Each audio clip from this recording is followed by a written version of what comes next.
Hello guys, welcome back again to my channel Times of Janvi. If you are new here, don't forget to subscribe to the channel, and for my returning subscribers, I want to say thank you. Okay, I see you guys. So today's recipe is about making chinchin. Okay, I'm going to show you guys how to make Nigerian chinchin. You can see, look, for the color of my own is a bit brownish, because I like it brown, because I feel like it's more sweeter to me, brown and strong. I'm going to show you guys how to make Nigerian chinchin. Okay, you know, say building van no fight for face. But if you enter inside, the phone man walking, I don't put a parcel, yeah. Double the money, yeah. Anywhere you go, you know, say that the money correct. Hey, Bullion van, okay, Bullion, the one over Banco, the one over Banco,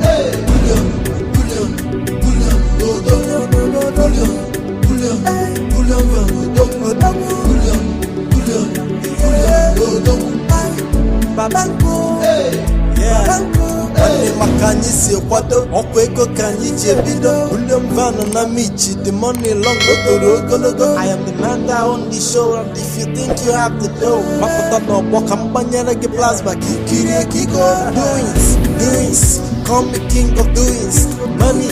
Money, call me king of money.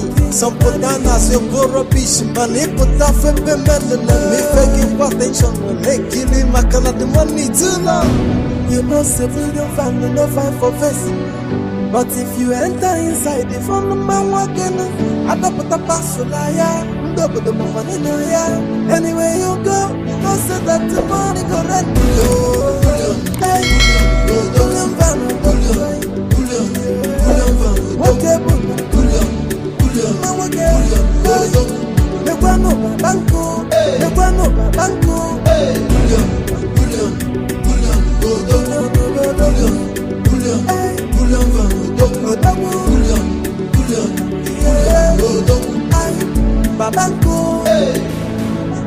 Now bring out the money, start to throw it straight into the air. One level, gonna block KJP, okay man, I'm a woman. Each other and $1, pounds, naira, euro, couple dry.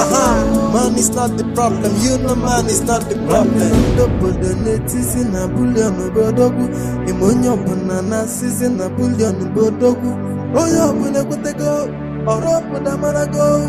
Hey, Mabanko, hey, Mabanko, hey.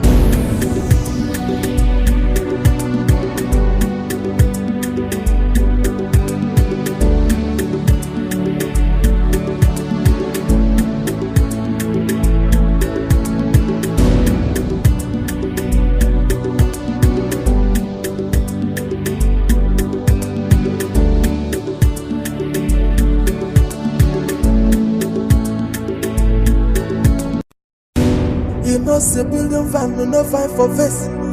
But if you enter inside, the phone man walking, I don't put a parcel, yeah. Double the money, yeah. Anywhere you go, you know, say that the money correct.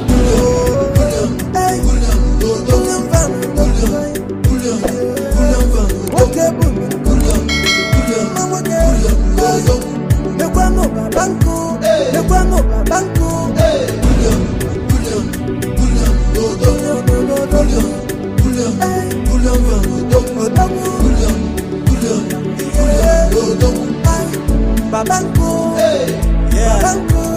Makanyi si kwado okwe go kanyi jebido William Van na michi the money long go. I am the man that on the show, and if you think you have the dough Makuta no boka mbanyere ge plasma kikiri kiko Doings, call me king of doings. Money, call me king of money. Some put down as you go rubbish. Money put off and be melon. Me faking attention. Make killing my color the money too long. You know, say building family no fight for face. But if you enter inside, the phone man walking, I don't put a parcel, yeah. Double the money, yeah. Anywhere you go, no say that the money correct. Hey, Bullion van, okay, Bullion, the one over Banco, the one over Banco, Bullion,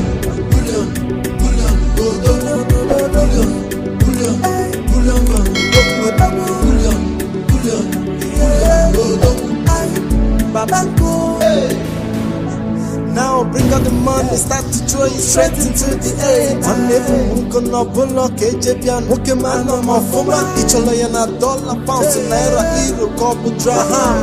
Man is not the problem, you know man is not the problem. Double netis in a bullion, bodogu. Imonyo banana season a bullion, bodogu.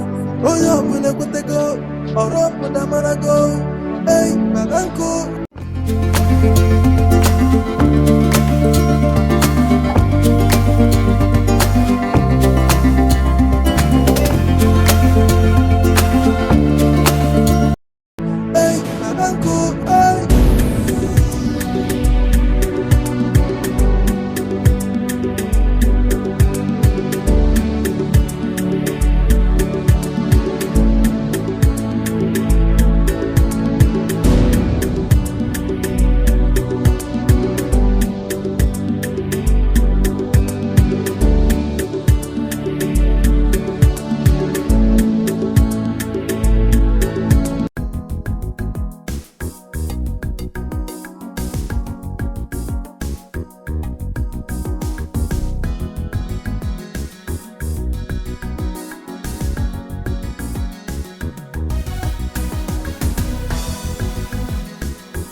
Get the man go enter for baggy.